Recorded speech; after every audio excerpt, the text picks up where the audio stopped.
Привет, друзья!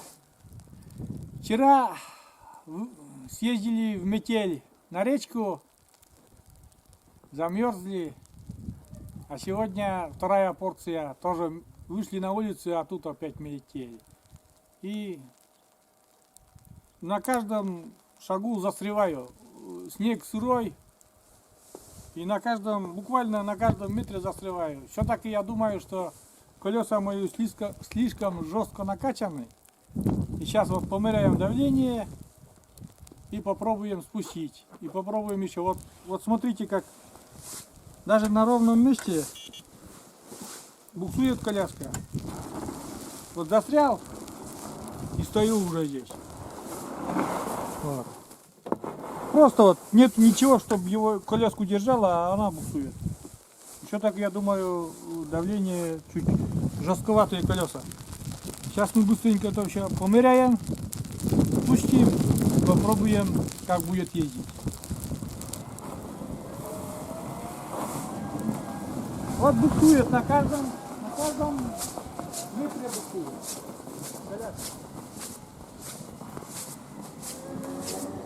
Зарывается прямо, вот на каждом метре зарывается коляска. И попробую все-таки исправить это дело, спустить колеса. В морозную погоду ездит еще, так-то не очень замечал, что она буксует, а вот в ноль вообще. Вот стою, все, во дворе стою, буксую на майде.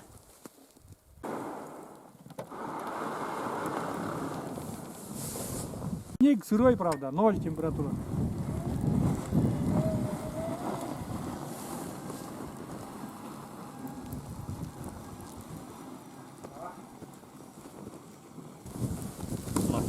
Давление, ребята, 0.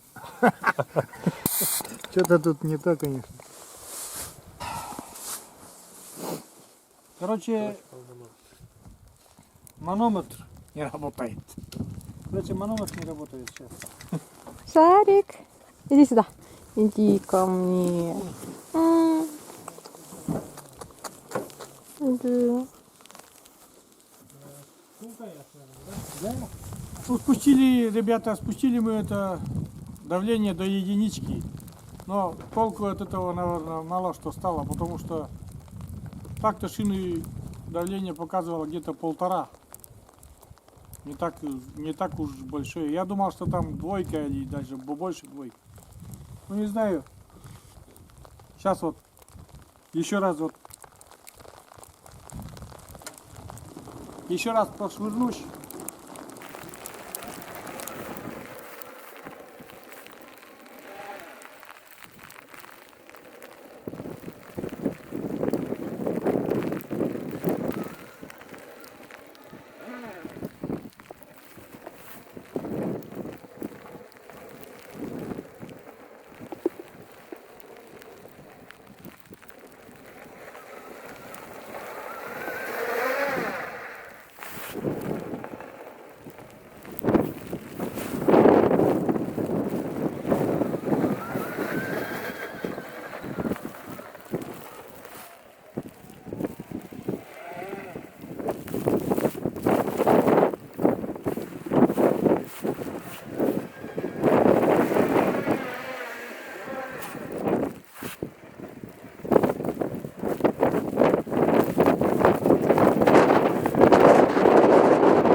Вот какая, ребята, пурга, метель началась.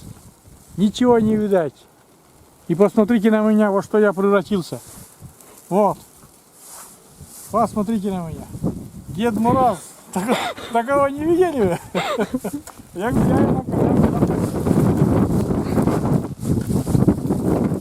Все, ребята, я захожу домой. Ходил на час, и во что я превратился. Все. На сегодняшний день уже больше точно не выеду. Колеса спустили, коляска один хрен буксует. Все, всем удачи, ребята, всем пока. Я домой. По пандусу домой. Ура! такой. Вот так, друзья. Дед Мороз, свежий человек.